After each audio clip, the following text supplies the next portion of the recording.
O, o cristianismo ele tem algumas datas diferentes para a data do nascimento de Jesus.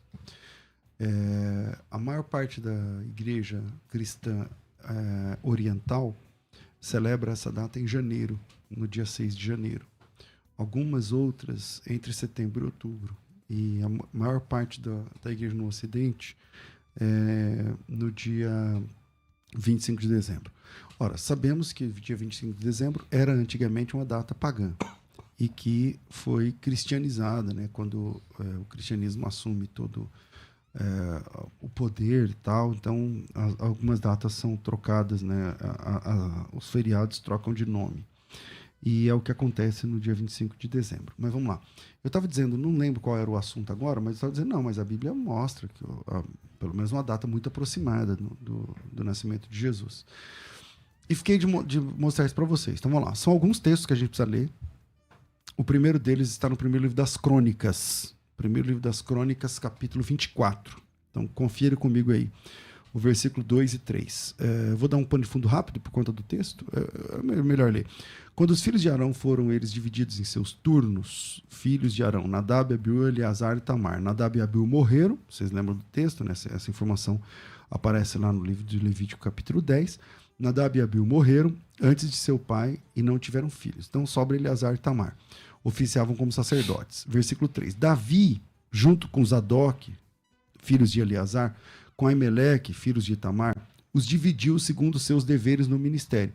Então o Davi, na época de Davi, ele percebeu que tinha muito sacerdote e sabe quando tem muita gente para fazer o serviço, né? E aí o Davi foi lá e dividiu em turnos.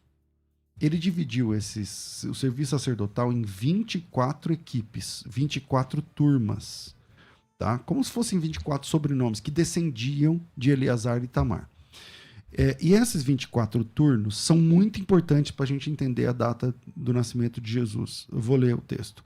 Versículo 5. Repartiram-nos por sortes, um com os outros, porque havia um príncipe do santuário, príncipe de Deus, não sei o que lá.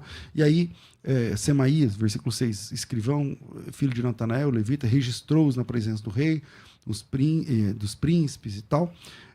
Versículo 7, aí vai começar. Foi um sorteio, e é importante, ó. Saiu a primeira sorte, é Ageu e Aribe. Primeira coisa que a gente tem que entender é o seguinte: haviam 24 famílias que descendiam dessas duas. 24 equipes, 24 sobrenomes, por assim dizer. E como que você divide 24 equipes para oficiar durante um ano inteiro? Faz um sorteio que resolve o ano inteiro.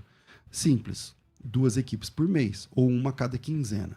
Isso para nós fica meio complicado, porque nós não temos dias, meses de 30 dias, não sempre, mas no calendário judaico, todos os meses têm exatamente 30 dias. Não tem mês de 29 dias, 28 dias ou 31 dias. Então, no calendário religioso judaico, são 12, o calendário judaico é lunar de 360 dias, e não como o nosso, que é solar de 365 dias e um quarto.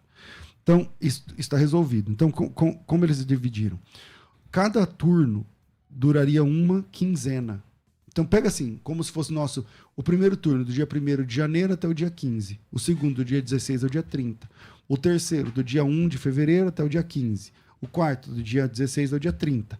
O quinto do dia 1 de março até o dia 15. O sexto do dia 16 ao dia 30. E assim vai. Se você entender essa parte, fica tudo mais fácil agora. Então vamos lá. Versículo 7. Saiu a primeira Ageu e Aribe. A segunda, Gedaías. Tem mais uma coisa que tem que entender. O calendário judaico não começa no nosso janeiro. O calendário religioso judaico começa no nosso março, mais ou menos, no mês de março. Tá certo? Então pensa que a primeira e a segunda ministraram no nosso mês de março. Lá tem o nome dos meses, que não vem ao caso aqui agora, mas no nosso mês de março. Então, versículo 7. A primeira, Ageu e Aribe, do dia 1 ao dia 15, do nosso março. A segunda de Gedaías, do dia 16 ao dia 30 do nosso mês de março. A terceira, Harim. A quarta, Seorim, que seria equivalentes a abril. A quinta, Malquias. A sexta, Miamim, que seria referente a maio. A sétima, Racós. E a oitava, Abias, que seria referente a junho. Então, como funcionava? Vou parar aqui no versículo 10. Vamos lá. Primeiro livro das Crônicas, 24, 10. No mês de junho, No dia 15 de junho até o dia 30 de junho do nosso calendário, era a quinzena de Abias. E por que isso é importante? Abre a Bíblia agora lá no Novo Testamento em Lucas. Em Lucas capítulo 1, versículo 8, está escrito assim. Eu vou tentar mostrar isso aqui para você só com os textos da Bíblia, né? Então vamos lá. Capítulo 1, versículo 8 diz assim. Versículo 5. Nos dias de Herodes, rei da Judéia, houve um sacerdote chamado Zacarias, da turma de Abias. Então eu já sei que o Zacarias, o pai do João Batista, ele é da ordem de Abias. Que ordem é essa? Aquela de crônicas que nós vemos agora. Então ele é da ordem de Abias. Quem é a ordem de Abias? É a 8ª ordem. Quando a 8ª ordem ministra? Na 8ª quinzena, ou seja, passaram-se março e abril a primeira quinzena, a primeira dupla, a primeira e segunda dentro de março, a terceira e quarta dentro de abril, a quinta e sexta dentro de maio, a 7ª e 8ª dentro de junho. Então, do dia 15 ao dia 30 de junho, era a ministração da família de Abias. Continua lendo em Lucas 1, 5 e 6. Havia um sacerdote chamado Zacarias, do turno de Abias. Sua mulher era das filhas de Arão, o nome dela era Isabel. Ambos eram justos perante Deus, vivendo irrepreensivamente em todos os preceitos e mandamentos do Senhor. Não tinham filhos porque Isabel era estéril, não sei o que lá. 8. Aconteceu que, exercendo ele o sacerdócio diante de Deus, na ordem do seu turno, de novo, em Crônicas 24, a ordem do turno dele era ministrar entre o dia 15 e dia 30 de junho. Essa é a ordem do seu turno que está lá escrito em Crônicas, que nós lemos. Eu estou falando do junho no nosso calendário, tá? No calendário judaico são outros nomes de meses, mas equivale ao nosso junho. Aí, coube-lhe por sorte, segundo o costume sacerdotal, entrar no santuário do Senhor para oferecer o incenso. Então, o incenso é o primeiro dessa quinzena que começa. Então, eu sei, com base nesses dois textos, que esse dia desse sorteio foi um dia 15 de junho do nosso calendário. Então, no dia 15 de junho, o Zacarias recebeu a visita do anjo Gabriel e disse que a esposa dele ficaria grávida. É só continuar lendo o texto. Eu parei de ler o versículo 9, né? Mas versículo 10, eis que é 11, apareceu um anjo de pé diante da direita do altar, do incenso, não sei o que lá. E aí, vendo Zacarias, turbou-se, ele perguntou, não temos, sua oração foi ouvida, Isabel, tua mulher, dará à luz um filho, você vai colocar o nome de João. Bom, depois de toda essa história, o versículo 23 desse mesmo capítulo, que o pessoal usa, por algum motivo eles usam isso aqui para falar de velório, né? Eu não entendi por quê, mas fala assim, e sucedeu que terminados os dias do seu ministério, voltou para casa. O que acontece? O Zacarias, quando ele termina de servir naquela quinzena, ele volta para casa, que é dia 30 de junho. E no dia 30 de junho, quando ele volta para casa, a Isabel fica grávida. Então, quando a Isabel fica grávida? No final de junho. Então, quem fica grávida no final de junho, quando que ganha neném? Ganha neném em abril, março, abril, que é a época da Páscoa. É só você somar 9 meses, a Isabel vai ganhar neném na Páscoa. Quem nasce na Páscoa é João Batista. O João Batista, ele nasce na Páscoa. Aliás, tem um costume judaico, o pastor Paulo acho que sabe dessa história de que a Páscoa é celebrada com a porta aberta, porque eles esperam o Elias. O Elias que é a divina. Inclusive tem uma cadeira, né? Tem uma cadeira vazia na mesa, esperando o Elias. E Jesus disse que João Batista é o Elias que havia de vir. E ele realmente chega na Páscoa. Então, essa história do pessoal esperar Elias vir na Páscoa não é sem pé nem cabeça. O João Batista chega na Páscoa. Ele nasce na Páscoa. O João Batista, que é, conforme Jesus Cristo disse, o cumprimento da profecia da chegada de Elias, nos 2 últimos versículos do Novo Testamento, do Antigo Testamento, Malaquias capítulo 4, versículos 5 e 6, termina falando que o Elias voltaria, não sei o que não, é um outro assunto aqui, mas seja como for, o João Batista, ele nasce na Páscoa. Então vamos lá. A mulher do Zacarias, a Isabel, ela vai ficar grávida ali perto do dia 30 de junho, tá certo? Dia 30 de junho. O que acontece? Versículo 26.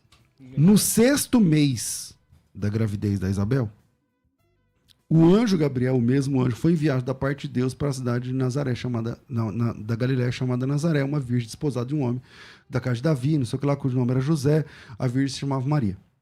Agora veja que interessante. No 6º mês, ela ficou grávida, a Isabel ficou grávida em junho para julho. Então, 6º mês, julho, agosto, setembro, outubro, novembro, dezembro. Em dezembro, o anjo Gabriel vai falar com a Maria. E é aí, no final de dezembro, talvez lá perto do dia 30, que a Maria vai receber a visita do anjo Gabriel, para cumprir os 6 meses, no 6º mês. E isso acontece 2 vezes, essa informação acontece 2 vezes no mesmo texto. Porque a Maria vai perguntar, como isso pode acontecer comigo, visto que eu sou virgem, né? Não sei o quê. E aí o anjo vai falar, para Deus nada é impossível. E ele fala assim, e esse é o 6º mês, ó, versículo 36, Isabel, tua parenta, igualmente concebeu um filho na sua velhice. E esse é o 6º mês daquela que diziam que era estéril. Então ele está dizendo, ela já está no 6º mês. Então isso é no fim de dezembro.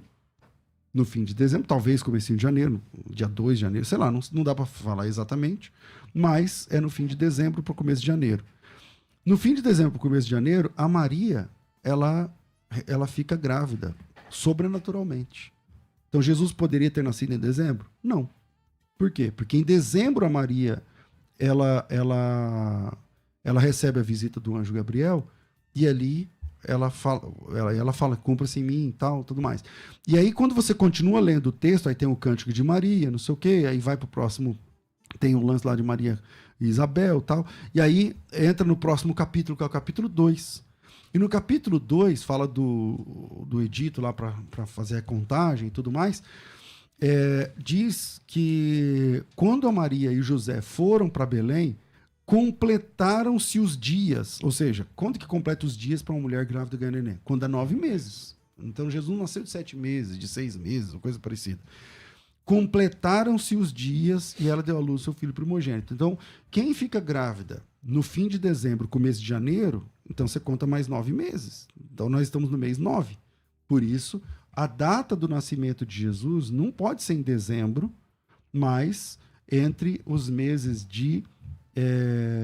no nosso calendário, tá? Setembro ou outubro. Aí você fala assim, pastor, mas dá para setembro ou outubro? Então não dá para saber, de todo jeito não dá para saber.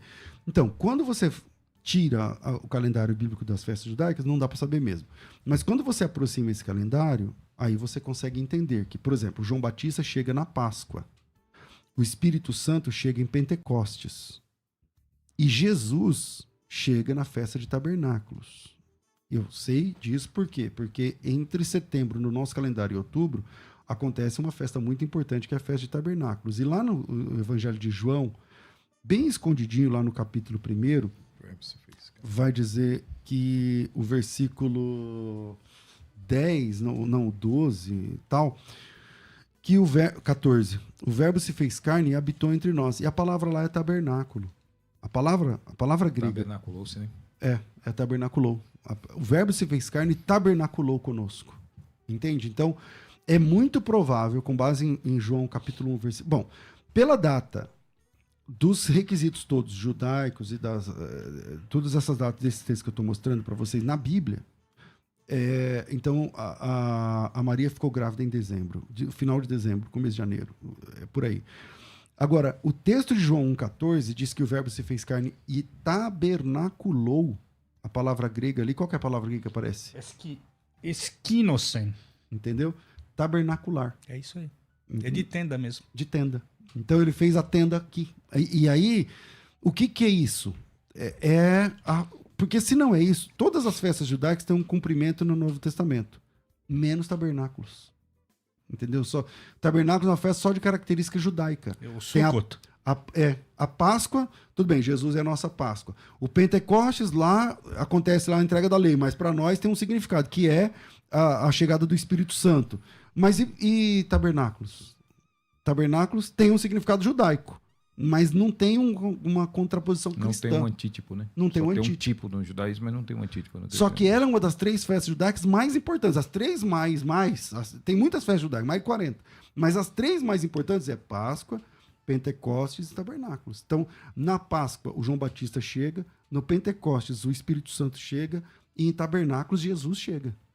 Então, por isso que lá no 1:14, desculpem, de João, está dizendo: o verbo se fez carne e não é habitou, é tabernaculou entre nós. Porque habitou pode ser... a gente tem vários significados para habitou. Só que na vida real, no texto grego, é tabernaculou. É uma palavra que tem a ver com tabernáculo. E não exatamente com uma casa, com a residência, coisa assim.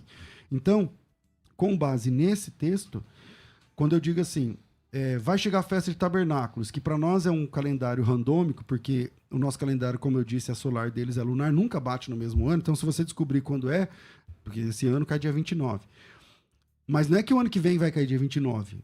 É fixo para o calendário judaico, mas não é fixo no calendário solar nosso, né? Então, esse ano, a data do nascimento de Jesus, na minha opinião, com base nesses textos e tudo mais, é no dia 29 de setembro. Então, se você quer comemorar o verdadeiro Natal, é dia 29 de setembro, tá chegando. Vira aí, a gente vai pro intervalo e volta já. Vai.